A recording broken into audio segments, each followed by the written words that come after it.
Hello दोस्तों, क्या हाल चाल है आप सभी के। मैं हूं आप सभी का दोस्त दोस्त कपूर। दोस्तों आज के इस वीडियो में मैं बैटल करवाने जा रहा हूं Moon Knight versus Krrish, Kamala Khan AKA Ms Marvel versus Flying Jatt and Mighty Thor versus Jeevan के बीच में। आपको पता चल ही गया होगा कि इस वीडियो में इंटरेस्टिंग क्या है। जो क्रिश, फ्लाइंग जेट एंड जीवन, ये तीनों इंडियन सुपर हीरोज हैं। इनके जो अपोनेंट्स है वो न्यू अवेंजर्स है। जी हाँ, मार्वल के न्यू सुपर हीरोज जो कि आगे चलकर नए अवेंजर्स टीम का हिस्सा भी बनेंगे। आप ये कह सकते हो कि जो माइटी थॉर है वो तो मर चुकी है, वो न्यू अवेंजर्स का हिस्सा कैसे बनेगी। तो इसका एक आंसर ये भी निकल कर आता है कि जो जेन फॉस्टर यानी कि माइटी थॉर वो मर तो चुकी है, पर वो वेलहेला में गई है और वेलहेला से वापस से उसको जिंदा करवाया जा सकता है। और कॉमिक्स में भी ऐसा हुआ है कि वेलहेला से काफी लोगों को वापस से जिंदा करवाया जाता है। तो नो डाउट, क्या पता जो माइटी थॉर अगर उसका कुछ आगे काम आए तो उसे वापस से जिंदा किया जा सकता है। ये तो रही आगे की बात, बट अभी के लिए फिर भी हम माइटी थॉर का कंपैरिजन तो जीवन के साथ करवा ही सकते हैं इस बैटल में। So now without wasting any more time, let's get started. Can I be your superhero?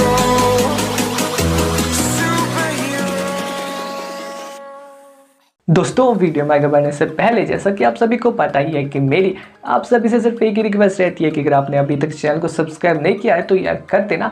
साथ में जो बेल आइकन दिख रहा है ना, उसे भी प्रेस करके ऑल पे सेलेक्ट कर देना अगर ऑलरेडी सब कर लिया है। So thanks. नाउ अब बात करते हैं बैटल की, यानी कि Moon Knight versus Krrish, Kamala Khan AKA Ms Marvel versus Flying Jatt and Mighty Thor versus Jeevan की। तो पहले शुरू करते हैं मून नाइट वर्सेस क्रिश से। मून नाइट वर्सेस क्रिश की जो बैटल है, इसका आंसर काफी ज्यादा सिंपल है कि जो क्रिश है वो मून नाइट को डिफीट कर सकता है। अब हाँ, आप वैसे जिन लोगों ने मून नाइट वेब सीरीज देखी है वो थोड़े हैरान परेशान हो गए होंगे कि भाई कैसे यार कैसे। तो मैं आपको समझाता हूँ ना भी, क्योंकि देखो जो मून नाइट है एक्चुअली में वो पोटेंशियल रखता है कि वो कई तरीकों से जो क्रिश है उसको डिफीट कर सके। ऐसा करने में वो कहीं ना कहीं वीक पड़ जाएगा। ऐसा इसलिए है क्योंकि जो मून नाइट है उसको इस बैटल में जीतने से उसी की पर्सनैलिटीज रोक सकती है। क्योंकि जो आपको पता होगा कि जो मून नाइट है उसके अंदर 3 डिफरेंट पर्सनैलिटीज रहती है। तो जब वो क्रिश से बैटल कर रहा होगा तब क्या पता उसकी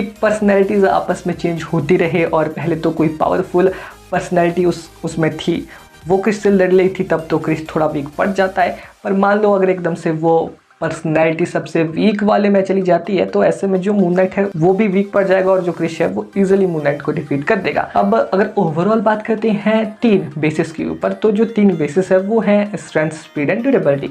तो पहले अगर बात की जाए स्ट्रेंथ की, तो यहाँ पर ऑब्वियसली क्रिश स्ट्रेंथ में काफ़ी ज़्यादा आगे है मून नाइट से, क्योंकि क्रिश के हमें काफ़ी सारे एग्जाम्पल्स देखने को मिले हैं स्ट्रेंथ के बेसिस पर। जैसे कि जो क्रिश है उसने एक पूरे के पूरे प्लेन को लिफ्ट किया है विद जो प्लेन में जो लोग थे, प्लेन को लिफ्ट नहीं किया है, बस उसको क्रैश होने से बचाया है। और साथ ही में क्रिश ने आधी टूटी हुई बिल्डिंग को भी लिफ्ट किया है। साथ में उस बिल्डिंग में काफी सारे लोग थे, उनका वजन था काफी समान था ऊपर से। बट यहाँ पर मून नाइट के कोई इतने ज्यादा हाई लेवल के स्ट्रेंथ के बेस पर फीड नहीं देखने को मिले हैं। बात की जाए यहाँ पर स्पीड की, तो एक्चुअल में जो स्पीड के बेसिस पर बात भी करें हम, तो भी यहाँ पर क्रिश कहीं ना कहीं आगे निकल जाता है मून नाइट से। मून नाइट की स्पीड अच्छी खासी है, बट वो उसकी कुछ पर्सनैलिटीज़ पर भी निर्भर करती है उसकी स्पीड। तो ऑब्वियसली यहाँ पर जो क्रिश है वो काफ़ी ज़्यादा फास्ट है यहाँ पर जो मून नाइट है उसके मुकाबले में, क्योंकि क्रिश की स्पीड 1 मैक्स से लेकर के 10 मैक्स तक है। 100 नहीं 10 मैक्स तक जो क्रिश है वो जा सकता है, इतनी स्पीड को वो पकड़ सकता है। एक्चुअल में 10 मैक्स स्पीड काफ़ी ज़्यादा फास्ट हो जाती है क्रिश के लिए। अब अगर बात करते हैं ड्यूरेबिलिटी की, तो यहाँ देखा जाए तो ड्यूरेबिलिटी में कहीं ना कहीं जो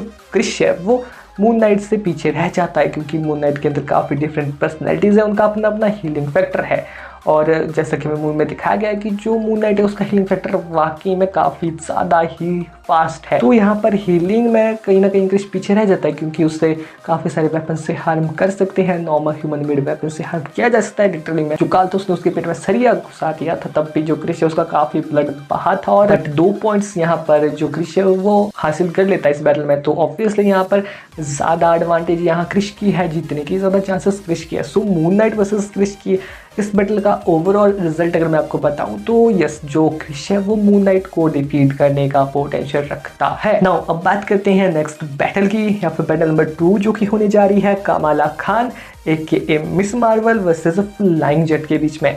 नाउ अब अगर इन दोनों की बैटल की बात की जाए, जो फ्लाइंग जेट है वो कमाला खान यानी कि मिस मार्वल को डिफीट कर देगा। अब हाँ, नाउ अब अगर बात की जाए यहाँ पर फ्लाइंग जेट की कि ऐसा क्यों है कि वो मिस मार्वल को डिफीट कर देगा, तो मैं आपको सिंपली समझाता हूँ 3 पावर लेवल के बेसिस पर, जो कि स्ट्रेंथ, स्पीड एंड ड्यूरेबिलिटी। जो कमाला खान है उसकी स्ट्रेंथ काफ़ी ज़्यादा अच्छी है। आपने अगर मिस मार्वल वेब सीरीज देखी है तो उसमें बताया गया है उसकी स्ट्रेंथ के बारे में, उसकी स्पीड के बारे में एंड उसकी ड्यूरेबिलिटी के बारे में। बट यहाँ पर जो एक्चुअल में फ्लाइंग जेट है उसकी स्ट्रेंथ को उतना ज़्यादा अच्छे से एक्सप्लोर नहीं किया गया है। मतलब एक्चुअल में वो काफ़ी ज़्यादा स्ट्रेंथ के बेस पर पावरफुल है बट उतना अच्छे से नहीं दिखाया गया है। तो कहीं ना कहीं अगर मैं बात करूँ स्ट्रेंथ की तो इनको इक्वल अभी के लिए किया जा सकता है। वैसे तो ऑब्वियसली यहाँ पर फ्लाइंग जेट स्ट्रेंथ में कमाला खान से ज़्यादा आगे है, क्योंकि उसने मूवी में ट्रक को रोका था, एक कार को लिफ्ट किया था। बट फिर भी ये छोटी मोटी स्ट्रेंथ के बेस पर फीट से इतना जो मिस मार्वल है कमाला खान है वो भी कर सकती है। बट फ्लाइंग जेट उससे ऊपर भी कर सकता है, पर वो नहीं दिखाया गया, जिस वजह से यहाँ पर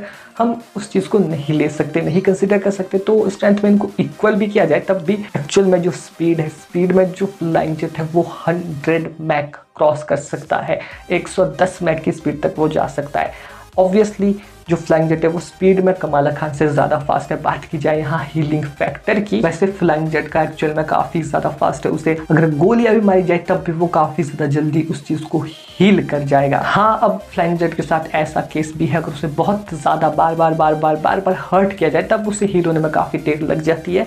बट ये तो नॉर्मल सी बात है। फिर भी यहाँ पर जो फ्लाइंग जेट है वो हीलिंग में जीत जाता है। अगर हीलिंग के बेसिस पर बात की जाए ओवरऑल कंक्लूजन की, अगर इनकी बैटल होती है तो कौन जीतेगा, तो मैंने बता दो दिया कि ज्यादा पॉइंट्स यहाँ पर फ्लाइंग जेट के पास से जीतने के। बट फिर भी अगर एक दूसरे के आमने सामने आते हैं, कमाला खान के miss Marvel versus Flying jet की इस बैटल में फ्लाइंग जेट विंस। नाउ बात करते हैं नेक्स्ट बैटल या फिर बैटल नंबर 3 की, जो कि होने जा रही है माइटी थॉर वर्सेस जीवन के बीच में। तो हाँ, यहाँ पर ये बैटल काफी ज्यादा इंटरेस्टिंग होने वाली है, क्योंकि एक तरफ जो माइटी थॉर है और जीवन है, इनको पावर स्केल के बेसिस पर कंपेयर नहीं किया जा सकता। तो जो माइटी थॉर है उसकी स्ट्रेंथ डिपेंड करती है म्योनिर पर, और बेसिकली उसकी स्ट्रेंथ के हिसाब पर ज्यादा एग्जांपल्स भी देखने को नहीं मिले हैं। स्ट्रेंथ के चक्कर में थोड़ा ऊपर नीचे हो जाएगा तो स्ट्रेंथ के राउंड को टाई किया जा सकता है, कोई दिक्कत की बात नहीं है। बट ओवरऑल अगर बात करें यहाँ पर स्पीड की, तो देखो जो जीवन है वो स्पीड के बेसिस पर यहाँ पर उतना फास्ट नहीं है जितनी माइटी थॉर हो जाती है, क्योंकि वो म्योनिर की हेल्प से काफ़ी ज़्यादा फास्ट ट्रैवल कर सकती है। लिटरली में वो लाइट की स्पीड से ट्रैवल कर सकती है, तो नो डाउट यहाँ स्पीड का पॉइंट उसे जाएगा। बट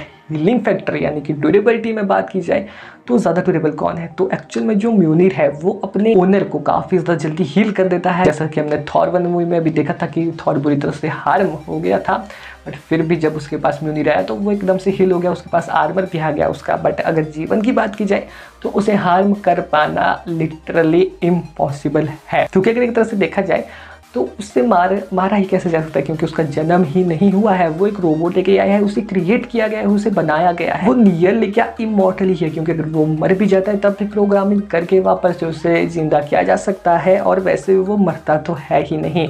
और उसका हीलिंग इतना ज़्यादा स्ट्रॉन्ग है कि इतना ज़्यादा स्ट्रॉन्ग है, उसे कितना ही मारो वापस से रिजनरेट कर जाएगा। तो नो डाउट यहाँ पर जो माइटी थॉर है वो जीवन को डिफीट कर नहीं सकती, अगर हम ड्यूरेबिलिटी की बात करते हैं यहाँ पर, और ड्यूरेबिलिटी में भी खासकर हीलिंग फैक्टर की बात करते हैं, तो ऑब्वियसली पॉइंट देना हो, ड्यूरेबिलिटी का पॉइंट देना हो तो वो जीवन को जाएगा। नाउ ओवरऑल अगर कंक्लूजन की बात की जाए तो अगर इन दोनों की बैटल होती है आमने सामने में, तो जो जब वो लाइटनिंग अटैक करेगी जीवन के ऊपर में, तो ऑब्वियसली यहाँ पर वो जीवन को ही ज़्यादा पावरफुल बनाएगी। हाँ, जब वो म्योनिर को ऐसे टुकड़ों में फेंकेगी जीवन के ऊपर तो जीवन को वो हर्ट कर सकती है, बट उनका कोई फायदा नहीं है, जीवन वापस से रीजनरेट कर जाएगा। वो करप्टेड भी नहीं है, कहीं ना कहीं वो भी वर्दी है, जिस वजह से क्या पता वो बैटल में म्योनिर ही लिफ्ट कर जाए। तो ये काफी ज्यादा शॉकिंग मोमेंट होगी खुद माइटी थॉर के लिए। जो माइटी थॉर वर्सेस जीवन की ये बैटल है, इसका जो रिजल्ट निकल कर आता है वो है जीवन जीत सकता है। क्या जीतेगा इस बैटल को अगर बैटल होती है? सो नाउ ओवरऑल कंक्लूजन कुछ ऐसा है कि जो हमारे 3 इंडियन सुपरहीरोज यानी कि क्रिश, फ्लाइंग जेट एंड जीवन, उन्होंने 3 न्यू मार्वल सुपरहीरोज को डिफीट कर दिया है, यानी कि Moon Knight, Kamala Khan AKA Ms Marvel and Mighty Thor. So now मिलते हैं नेक्स्ट में, तब तक goodbye, take care, bye bye. अगर आपको कोई ओपिनियन है तो वो भी कमेंट बॉक्स में बता देना। सो मिलते हैं नेक्स्ट में, तब तक goodbye, take care, bye bye.